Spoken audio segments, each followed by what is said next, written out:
Welcome बच्चों, आपका मेरे channel science classes by doctor Kumkum Saxena में बहुत स्वागत है।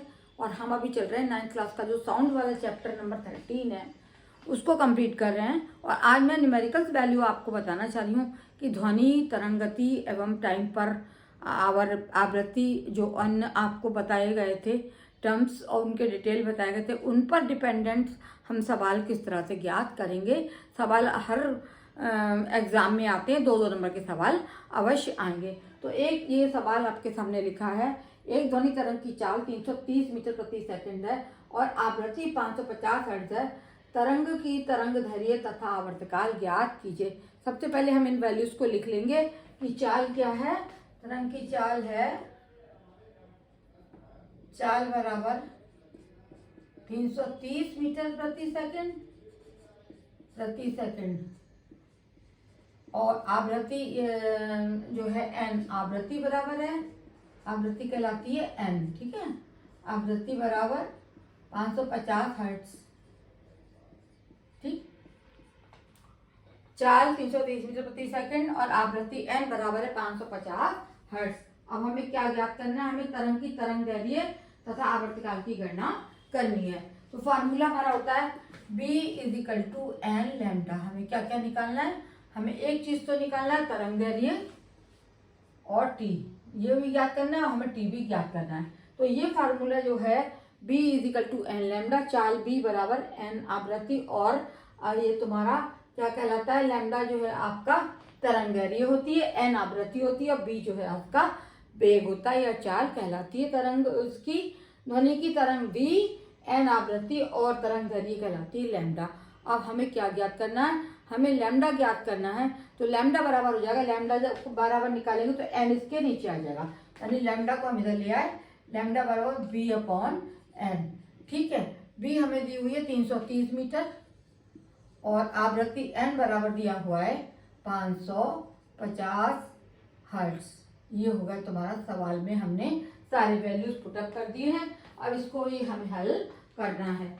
समझ में आ रहा है? देख लीजिए, खुद समझ लीजिए सवाल के लिए। और जब इसको हम हल करेंगे तो ये आ जाएगा बराबर 33/55, ठीक है। 0 0 दोनों का कट जाएगा और ये आ जाएगा 33/55। और इसको फिर हमने ज्ञात काटेंगे 11 से, तो ये आ जाएगा 11 3 33 और 11 5 55 बराबर 11 से कट जाएगा 11 3 33, 11 5 55, 3/5।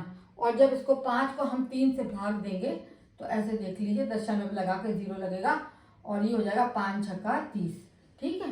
तो ये आ जाएगा 0.6, आ गया 0.6 मीटर। इधर मैंने आपको भाग करके भी दिखा दिया। ये हमारा क्या आ गया? इसकी तरंग दैर्घ्य आ गई 0.6 मीटर, इसकी तरंग दैर्घ्य हो गई। बिल्कुल आसान सा सवाल है, केवल हमको वैल्यूज लगानी है और हल कर देना है। गणित का उपयोग करके आप इसको सवालों को हल करते जाएंगे। अब दूसरी चीज हमें निकालनी है टी, है ना, समय, आवर्तकाल निकालना है। आवर्तकाल टी बराबर होता है 1/n, यानी ये क्या होता है? ये आवृत्ति का उल्टा होता है। तो ये हो जाएगा हमारा 1/n, कितना दिया है इसमें? 550 हर्ट्ज। तो ये हो गई 550 हर्ट्ज, ठीक है। 1/550 जो सेकंड में आ जाएगा समय, और ये कहलाएगा तुम्हारा 1/550 सेकंड।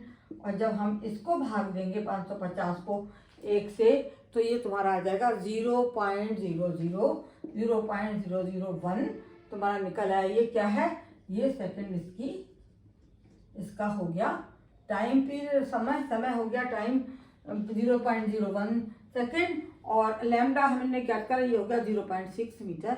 ये दोनों इसके लैम्डा बराबर कितना आया? 0.6 मीटर, ठीक है।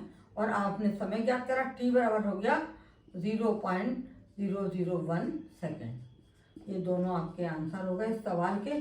समझिए, देखिए और खूब ढंग से इसको फॉलो करिए, क्योंकि यही जो है आपके सवाल इस तरीके के 1-1 2-2 नंबर के आते हैं एग्जाम में, जो कि आपको हल करना है और कोई भी इसमें परेशान नहीं होना है। एक अन्य सवाल मैं आपके सामने रखने जा रही हूँ, इसको नोट कर लीजिए।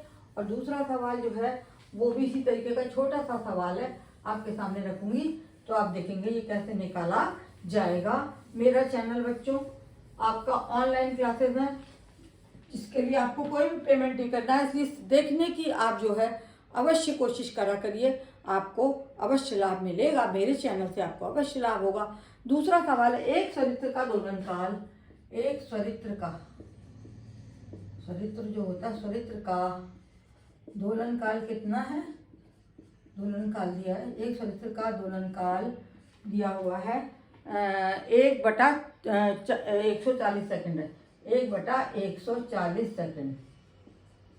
जो दोलन करता है उसी को दोलन काल कहते हैं। एक दोलन में कितना समय लगता है, 140 सेकंड है।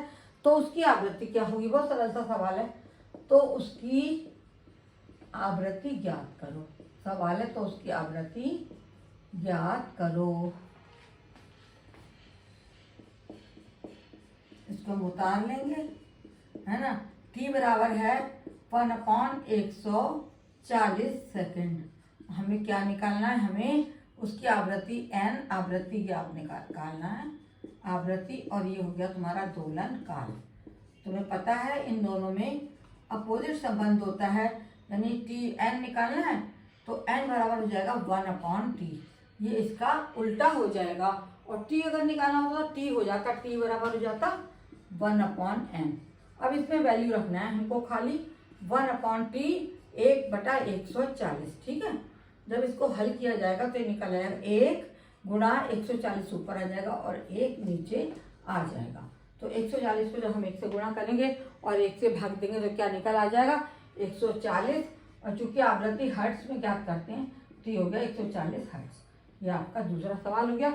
इसी तरीके के छोटे छोटे सवाल खूब आएंगे एग्जाम में, बिल्कुल घबराना नहीं। यदि आपको फार्मूले याद है तो आप तुरंत ही इसको ज्ञात कर लेंगे। ठीक है बच्चों, मेरा चैनल देखने के लिए बहुत बहुत धन्यवाद। आप देखते रहिए और फॉलो करिए, अपने मित्रों को बताइए, शेयर करिए, कमेंट करिए। कुछ और आपको चाहिए तो आप बताइए, वो भी आपको समझाया जाएगा। धन्यवाद।